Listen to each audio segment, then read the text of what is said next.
അപ്പോഴേ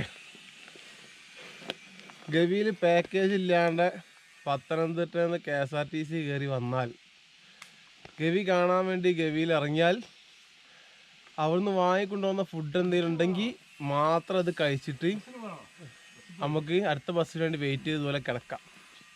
വേറൊരു പരിപാടി അവിടെ ഇല്ല.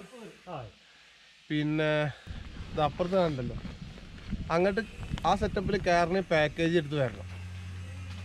പിന്നെ ഇങ്ങോട്ടേക്ക് വരുമ്പോൾ ലാഭം എന്താ വെച്ചാൽ വരുമ്പോൾ കാണുന്ന വഴിയും എന്തെങ്കിലും മൃഗങ്ങളെ കിട്ടിയാകും. പക്ഷെ ആ വഴി ഉണ്ടല്ലോ അതൊരു പൊളിയാട്ടോ, അതിൽ വേറെ വർത്താനമില്ല. ഒരിക്കലെങ്കിലും ഒന്ന് എക്സ്പീരിയൻസ് ചെയ്യണം.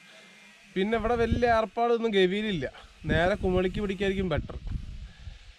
അതല്ല ഇതുപോലെ ഇങ്ങനെ ഈ ഗവി ഡാമിന് മേലേക്ക് 2 നടത്തൊക്കെ കടന്ന് ഇവിടെ അങ്ങനെ ഭക്ഷണമൊക്കെ വെച്ച് കുറച്ച് നേരം കിടന്നിട്ടൊക്കെ പോവാം. ഇതുപോലെ റോട്ടൊക്കത്ത് കിടന്നിട്ട് പോകാമെന്നാണെന്നുണ്ടെങ്കിൽ ഇവിടെ അങ്ങനെ ഇരിക്കുക. അതല്ലെങ്കിൽ നേരെ കുമളിക്ക് പിടിക്കുക ബെറ്റർ.